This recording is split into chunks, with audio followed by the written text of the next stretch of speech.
Welcome to the Woes of Whitby, a 4-part original audio drama based on the classic novel Dracula by Bram Stoker.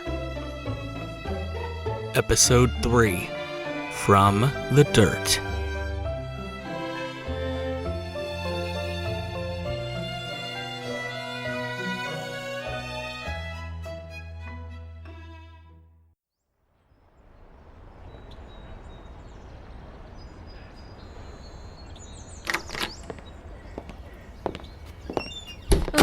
Home, sweet home. I'm so glad to be back.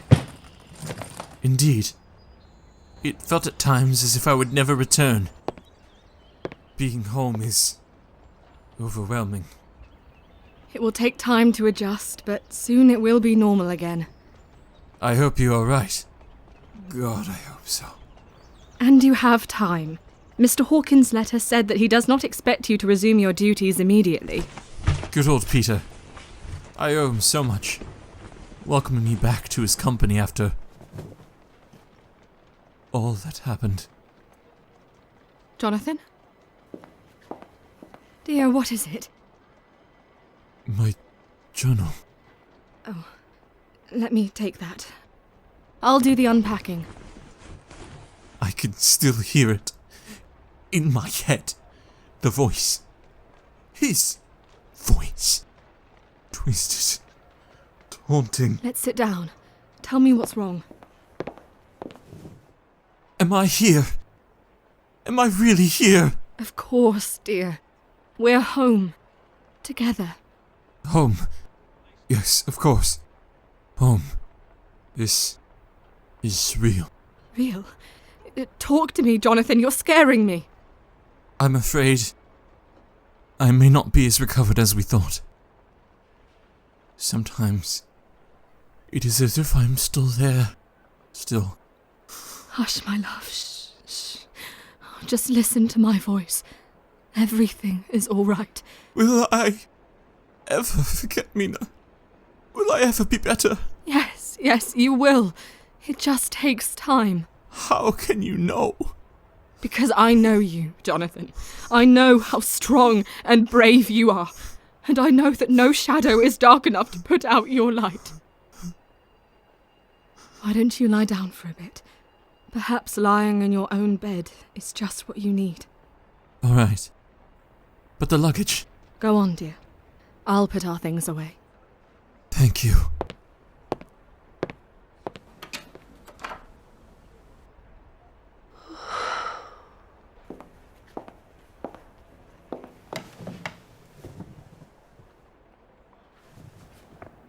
Why must the horrors that befall us continue on? Why is it that tragedy delivers trauma? Can we never escape its shadow? I had hoped, prayed even, that Jonathan had recovered. And indeed, at times he seems his old self, free of his scars. But then there are the other moments, when memories are brought to the forefront and he seems to fade away from me, like some phantom lost in the night. His journal. The very sight of it takes him back into the darkness, and yet I still know not what is contained within its pages. I swore to myself I would not read it, believing that if left unread it would no longer have power over him. That was naive. Jonathan knows of the horrors written within, and therefore it cannot be forgotten. Ignorance on my part only makes me an incompetent nursemaid, leaving Jonathan to battle his demons alone. It is for this reason that I must read his journal. For his sake, I must know what lurks in the shadows of his past.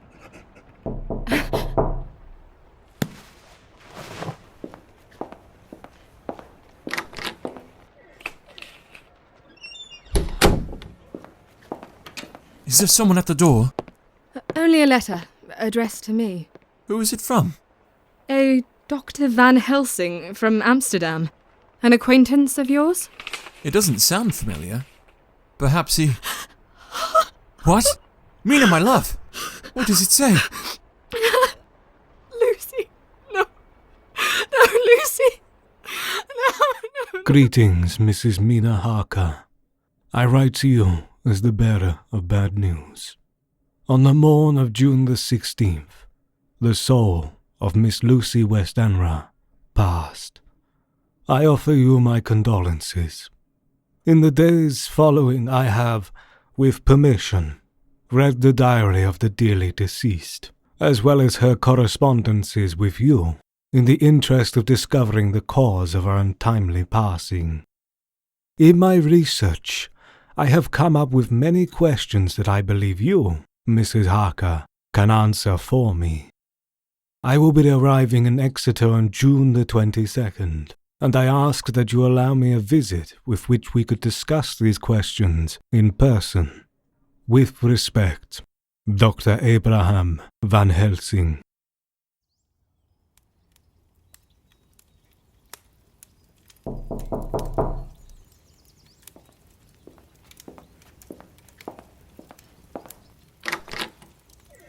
Hello? Greetings. Mrs. Mina Harker, I presume. I am Dr. Van Helsing. Dr. Van Helsing, of course.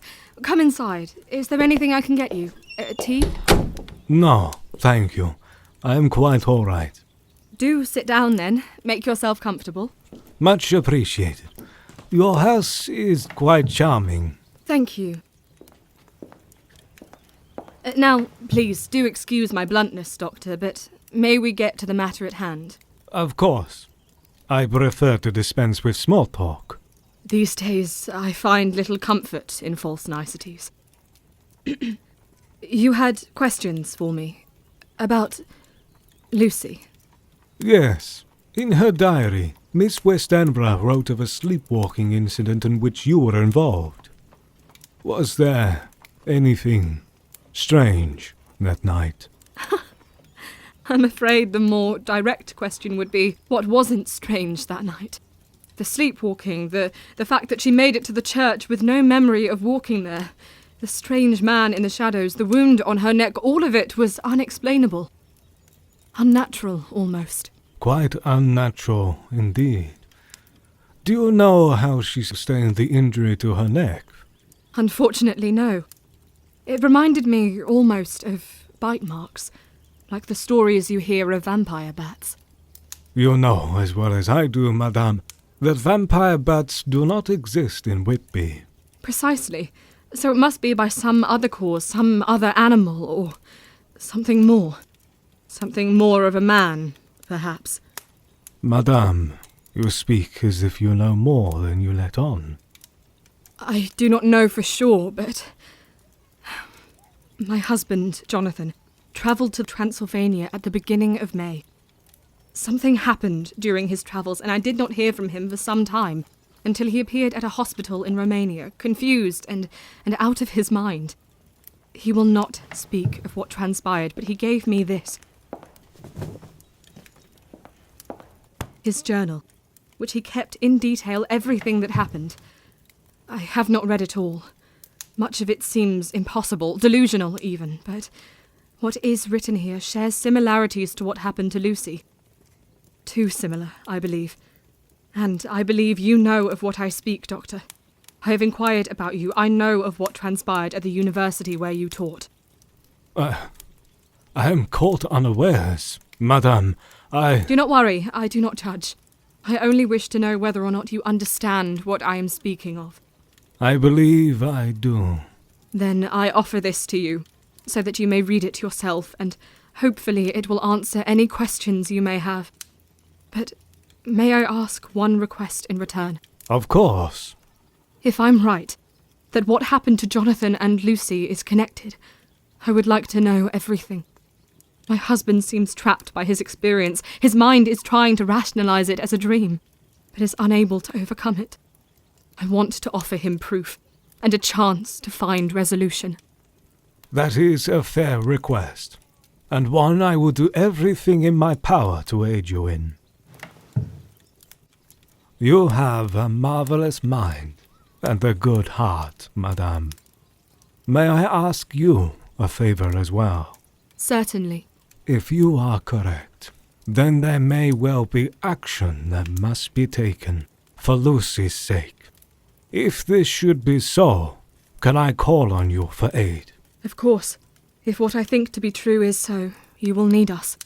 I hope that day does not come, but in truth, I fear you will be hearing from me quite soon. Then we shall be waiting, Doctor.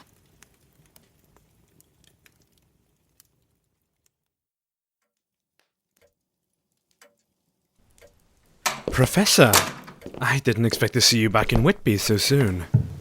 Unfortunately, my friend, it is not unhappy business. What is the matter?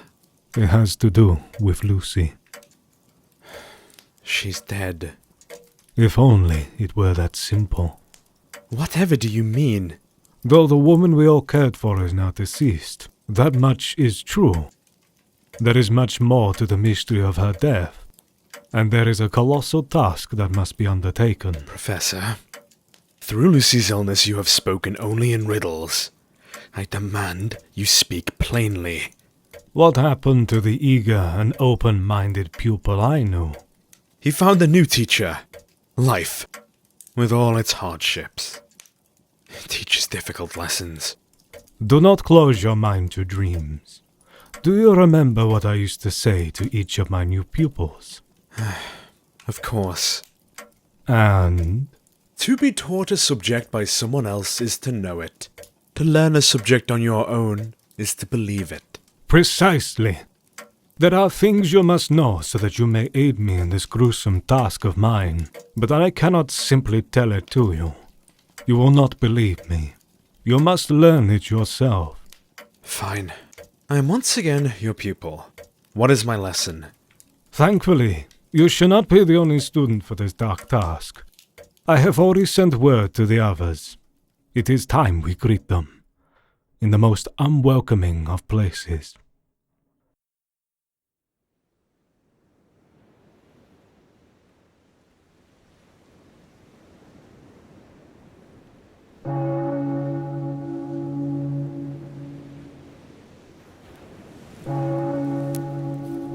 Ah, here they come now, Jack, our faithful friends. Grim greetings. Thank you for coming. Why have you dragged us here, Doctor? Of all places. I am sorry, Arthur, but I'm sure he has good reasons. However mysteriously he keeps them. All in due course.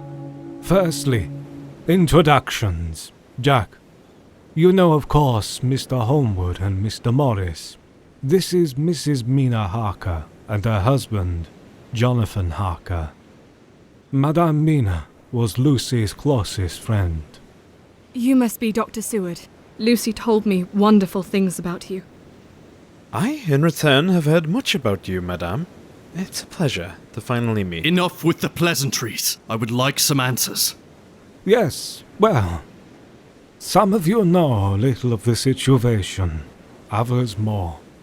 Some of you will believe, others may not. All I ask is that you listen with an open mind and give me a chance to prove what may sound impossible. May I be granted that? The facts are these. Unnatural forces are taking action in Whitby, and they have already claimed our dear Lucy's life. But worse than that, what plagued her has now possessed her body, and is using it to prey on further victims. Though this new creature does look and sound like Lucy, it is but a twisted shadow of her and would not hesitate to harm any one of us. It is our duty to stop this undead creature by any means necessary. Are you mad? What form of cruel joke is this? Often I felt mad, but alas, I am not. And neither is this a joke. Look here. Yesterday's edition of the Whitby News? Read the first article. Sleepwalking epidemic strikes the children of Whitby. What is this? Read on. This morning, the 5th victim of the mysterious sleepwalking epidemic was found unconscious in a patch of bushes down near the port. As with each previous victim, the child had no memory of leaving her home the night before, except to say that a beautiful woman in white had come to her. The child shows no signs of harm, save for 2 small red marks on her neck that... Like the marks on Lucy. What does this mean? Perhaps we should ask Mr. Harker what he thinks. I don't know if I can. Doctor, It's okay, dear. I believe in you. If it will help, tell them. I was, for a time, kept captive in a castle in Transylvania. And my captor was, well, he went by the name of Count Dracula in the guise of a gentleman. But he was no man. His skin was cold to the touch, like that of the dead. He did not sleep at night, only during the day and in a coffin filled with dirt. He could hypnotize you with his demonic stare, and he had fangs like that of a wolf, and he did not eat like a man, but only drank blood, my blood. I, too, bear his mark on my skin. The same marks as were on Lucy. And the children. Correct. Mr. Harker, how did you come to be this thing's prisoner? Business. I was enlisted to provide services on behalf of my employer. The Count had purchased property in Whitby.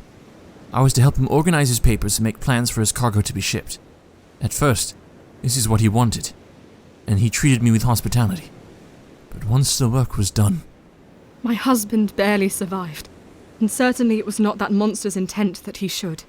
I do not mean to suggest that you did not experience some trauma, but surely you cannot expect us to believe all this nonsense.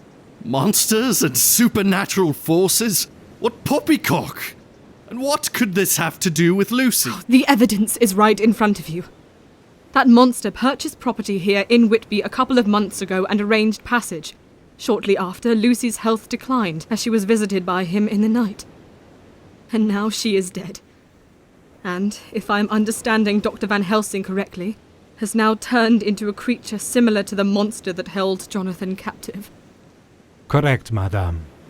And now the creature masquerading as Lucy must be stopped before it can continue the vicious cycle.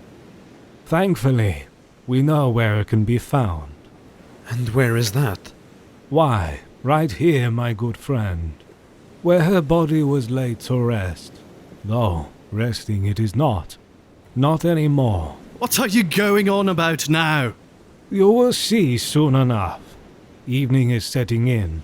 It is time. Whatever for, Professor? For all of you to believe, I hope.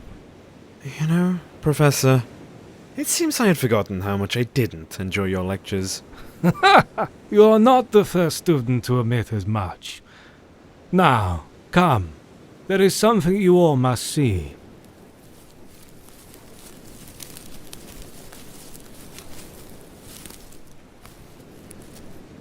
Lucy's grave? But why? Jack, help me remove the lid, please. Stop! You're violating the sanctity of the dead. But what if they are not dead? What in the... Where's the body?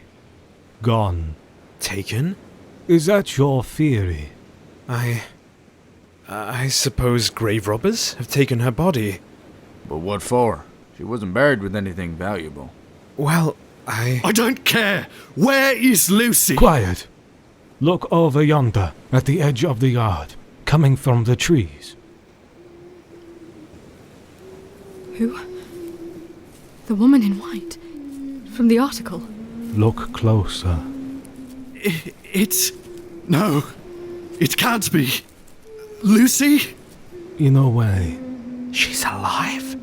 I'm afraid not. Clearly she is. Not alive, but rather undead. Undead? What took her life has stolen her form and wears her face. A monster preying on the weak. My fears have been realized. This makes no sense. Step quick, step soft. Hear my call. Come to me under shadows fall.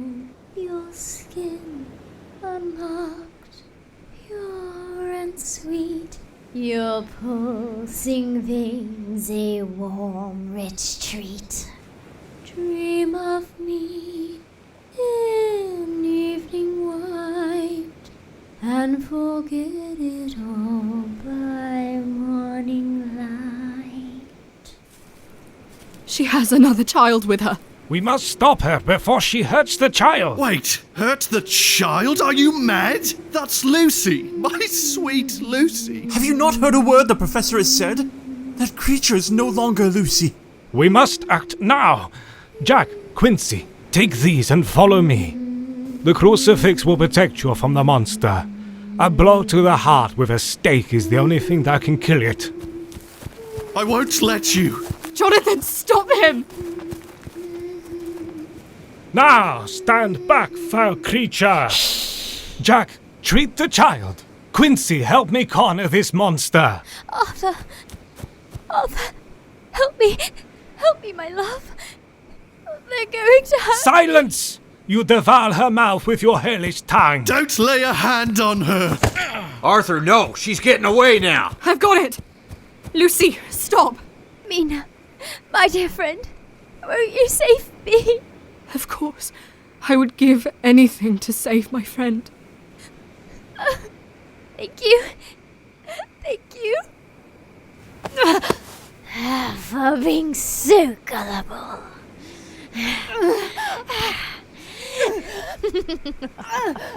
Let's see if you taste as sweet as you act. Mina! How? I've been wearing this crucifix around my neck since the moment I found out about creatures like you.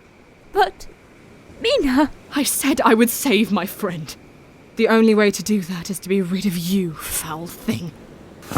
Stay down! Release me! Are you convinced now, Arthur? I... Strike its heart, now! I've got a stake. I'll do it. No. I'll do it. Please. All right. Lucy, if any part of you is still in me, know that I will always love you, and that I do this for you.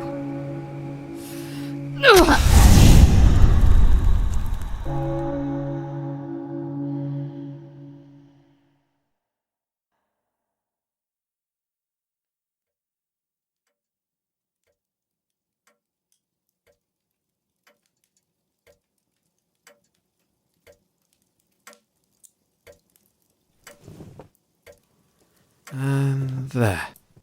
The bandage is on. Right as rain now. Only a scratch. Oh, how I wish that were so. If only that creature's attempt to bite my neck was the worst scar I carried with me now. I'm afraid that I will never be all right ever again. After what we have seen and done. I'm afraid you're right. I tried to deny what the professor was telling me, but he was correct. About all of the horrors. And now he says there is more to be done. That monster that changed Lucy is still out there somewhere. And while that creature yet walks, danger is still present. But where? Whitby is no small city. Dr. Van Helsing is researching that as we speak, and Jonathan has contacted his employer to find out more details about the business he was conducting in Transylvania. We will find a clue soon. Speaking of which, the professor mentioned that Jonathan kept a journal of his time in Transylvania. I don't mean to overstep, but may I read it?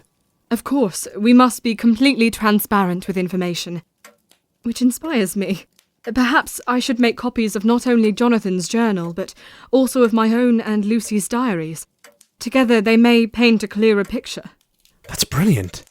But if you are to do so, then you should...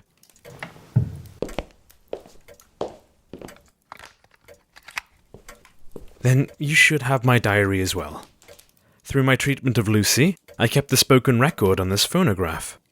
Of course, if you're comfortable with me listening to it, I can transcribe it. Wonderful. But do be warned, there are more than just facts recorded. I could not help but outpour some of my grief over a personal matter that... Say no more. I believe I know of what you speak, and I will exclude it from my transcription. You deserve some semblance of privacy. Thank you. That means more to me than you can guess.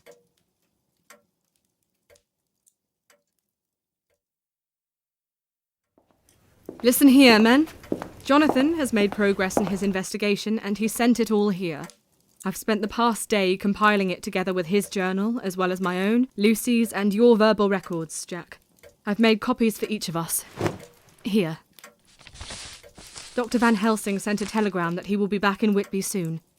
Until then, I recommend we all read up. We must be prepared. Wow, man. I'm quite impressed. And, a little daunted. I haven't had this much to read since university. Even then, I had old Art do it for me. And I won't be doing it for you this time. Jack, having listened to your records, I've become rather fascinated by one of your patients, Mr. Renfield. I feel he may know more than we realise. Would it be possible for me to talk with him? I believe so. When are you thinking? Would now be possible? Let me see what mood he's in. Assuming he's amiable, you're welcome to try. I must say, I still don't quite get the use of all this, but I don't intend to be an obstacle again. Besides, I know how you loved my poor Lucy. It's all right, Art. You don't need to talk about it yet. Thanks, Quincy. But I think I do. Would you mind giving us a moment, Quincy? Well, all right. I'll just be out in the hall if you need me.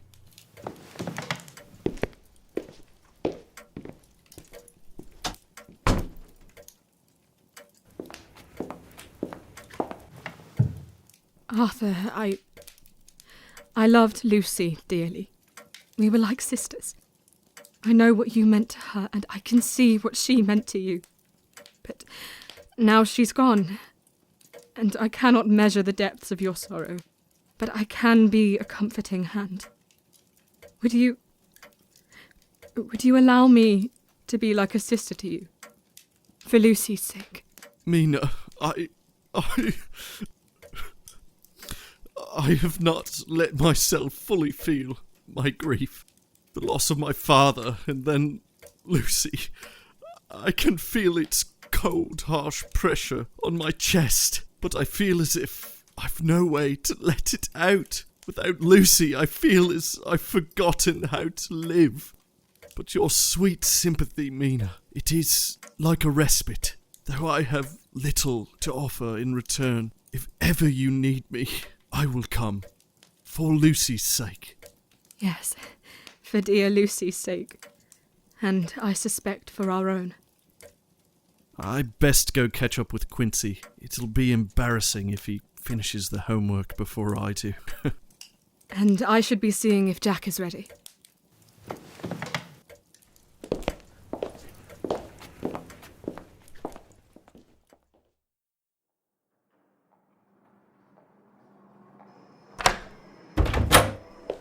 Mr. Renfield, you have someone wishing to pay you a visit.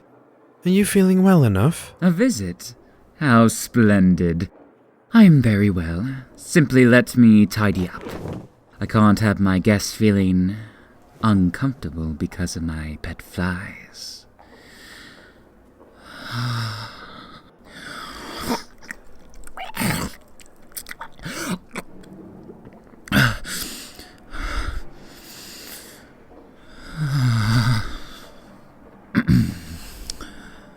I'm ready. Well, you can come in now. Good afternoon, Mr. Renfield. I've heard much about you. Have you now? Indeed. You're a fascinating individual. I'm told that quite often. You're friends with that lovely woman who came to visit the good doctor recently, aren't you? I'm so sorry for your loss. How did you know that? Please, Doctor. I'm a lunatic, not a fool. I pick up on things. A lunatic, perhaps, but also a servant. Am I correct? A servant? What a strange statement. To whom? What leads you to think that, Mrs. Harker? Don't play with me, Mr. Renfield. You don't leave this building. How could you have learned of Lucy's death if not from that monster you worship? You see, when listening to Dr. Seward's records, I noticed you refer to someone quite often.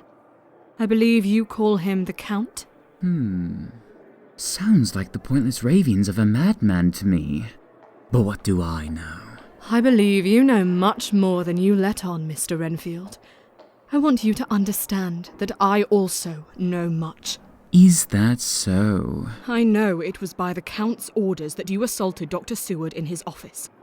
You were trying to bar Jack from getting to Lucy, weren't you?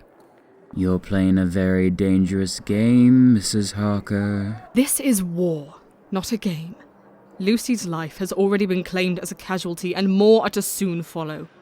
Are you willing to pay that price yourself? What a very grim outlook. I needn't worry. My master will ensure my survival. Will he now? It seems to me that if he cared, you would already be at his side, a creature like him. Instead, he chose Lucy. And you are here, eating flies, like a confused child attempting to impress his father. Ooh, you are marvelous. I like her, Doctor. I do not very well care what you think of me, Mr. Renfield. I care only where you stand in this war, and I suggest you think about that very carefully.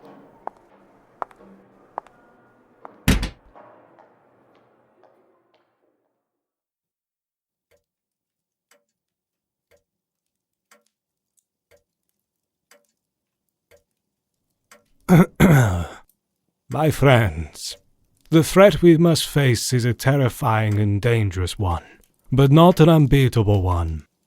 Our enemy has much power, but he also has weaknesses. Firstly, he cannot enter any home without being invited in, so within these walls we are safe. Secondly, and more importantly, during the hours of daylight, he is in a weakened state. The only way for that monster to survive is to hide away in a crate filled with soil from the grave. I saw one such coffin in the castle. I believe 4 more were scheduled to be transported to Whitby. Yes, I remember news of a foreign schooner being beached by a storm when I was last here, and the only cargo was 4 large crates of soil. My employer says the boxes were claimed and shipped to the house that the Count purchased in Whitby. Indeed. It seems our enemy's plan is to create a sort of sanctuary for himself. He must have grown tired of the limited population of Transylvania and moved to England, where there's an endless supply of victims for him to feed on and convert. So what you're saying, Doc, is that if we don't stop this beast, and soon, that more people could be turned into those monsters too? Like poor Lucy was. Yes. They are called thralls. A fragment of his twisted soul in a stolen shell. If left unchecked, who knows how far his influence will reach? I fear the very survival of the human race may be at stake. Then we must stop this monster. But how? By taking his sanctuary away. If we pour holy water in each of the coffins, it will render them useless to the Count. He will have no place to rest, and slowly he will wither and die. And these coffins, they're in the purchased home? Yes. I've already tracked down the men that transported the coffins, and they informed me where to find the house. It's on the far side of Whitby, perhaps a 2-hour ride from here. Precisely. I suggest a group of us depart at once to investigate the house.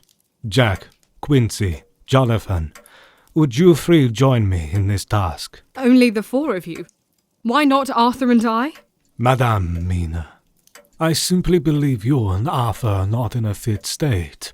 You are injured, and Arthur still grieves. All 6 of us are not needed for this. We all grieve, Doctor, and we all bear scars in one form or another. I do not wish to be left behind. I am sorry, but the decision has been made. I will not place you in more danger. That's poppycock! Arthur, why do you not protest? Because, Mina, I am tired. I have watched the woman I love die twice now. I have seen too much violence as it is. I need not be a party to more. Fine. I will stay this time. I will rest and keep Arthur company. But I do not take kindly to men dictating my actions, Doctor, and I ask that you refrain from doing so in the future, regardless of your intentions. Of course. I mean no disrespect. Shouldn't we be shoving off as soon as we can?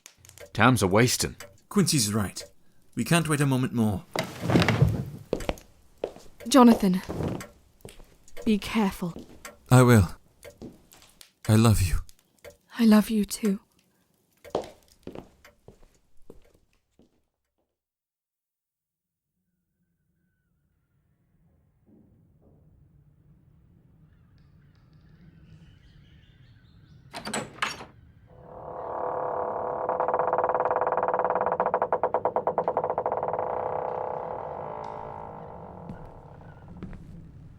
Well now, how cozy.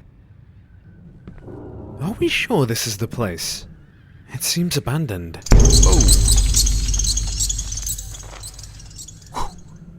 I think the tenants just left the building. There's no doubt this is the correct house. Look in here. That's a whole lot of empty, other than those boxes there. They the ones we're looking for. Yes, but one is missing. There should be 4. We cannot leave until we find all of them. Jonathan, Quincy, I suggest you search for it. Jack and I would destroy these 3. Alright. Be careful. Jack, would you mind prying open the first coffin? I shall prepare the holy water. Of course. Hold my stake, please.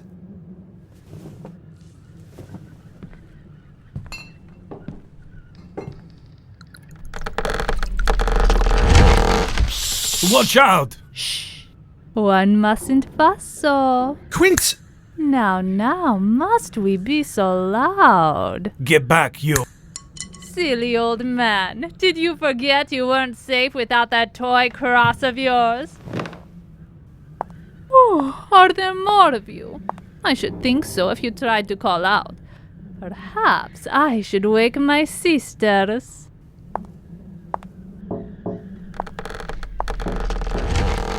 My sister, what have we here? What foolish flies have flown into father's web? Will they dance with us? I love it when they dance. Oh, they'll dance. One way or another, they shall dance. You! Leave them alone, you foul wretches! Drop this stake. Another one? Another puppet! And not just any puppet. I remember this one.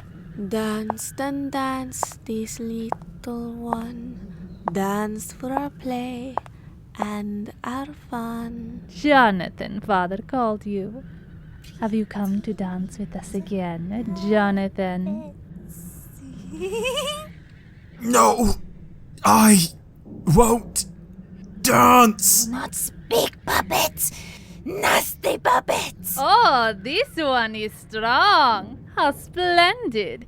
It'll be even more fun to watch you squirm. May I have this dance? Take my hand. Ah! It burns! My hands burn! Oh! I told you I wouldn't dance. Die, you wretch! Ugh! You, uglies. Behind you. Question. Are these your coffins I'm about to purify? Bad boy! Leave the bed alone! Oops. Too late. How you doing there, Jack? Free from their sorcery.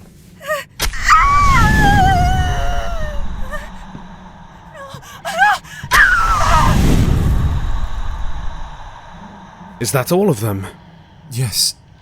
There's only 3 of them. And they're all gone now. Jonathan, how did you? I encountered these creatures in Transylvania. I knew what they could do. And of their weaknesses. The holy water. I put it on my skin. I knew she wouldn't be able to resist toying with me.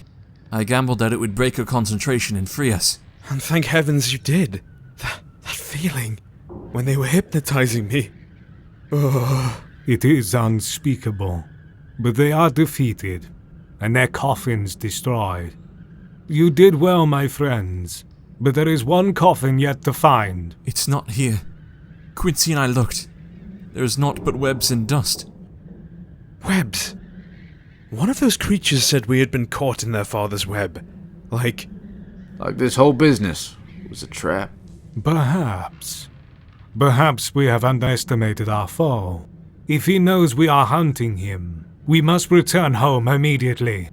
And let us pray we have not been foolish enough to play into our enemy's games. For if so...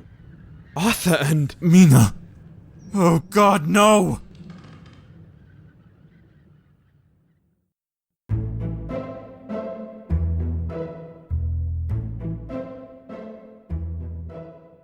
Thank you for listening to the Woes of Whitby. If you enjoyed this episode, please consider leaving us a review on iTunes, YouTube, or wherever you listen to this show to aid Dr. Van Helsing and the others in their battle against evil. You can find more information on the show and its creators at joshuaspectorva.com. There you can also find links to our online stores to get your hands on your very own official Woes of Whitby merch. Continue checking back, as new content will continue to drop weekly. Want to get involved? We'll be doing a Q&A with the creators later this month. Drop us your questions on social media with the hashtag #WoesOfWhitbyQuestion, and we'll answer it in the episode. While there, tag a friend you think would enjoy the show, and use the hashtag #WoesOfWhitbyRaffle to be entered for the chance to win a free digital poster collection designed by our amazing artist, Wayne Spector. This episode was written by JMC Spector and edited and directed by Joshua Spector. A thanks to our wonderful cast this episode. Elizabeth Plant as Mina Harker, Caleb Hughes as Jonathan Harker, EurasianRob as Jack Seward, Callum Perry as Abraham Van Helsing, Matt Cloutier as Arthur Holmwood, Trent Trachtenberg as Quincy Morris, Gwen Morgan as Weird Sister No. 1, Alexandra Macedo as Weird Sister No. 2, Jennifer McClellan as Weird Sister No. 3, and Autumn Leith as Lucy Westenra. You can find a complete cast list and where to find them in the description. Join us again next week as we take a step back from our story and peek behind the curtain to get to know the amazing talent that brought the Woes of Whitby to life in our special Meet the Cast episode. And don't miss an episode of bonus content this Saturday, October 17th. And remember, friends, don't go out at night.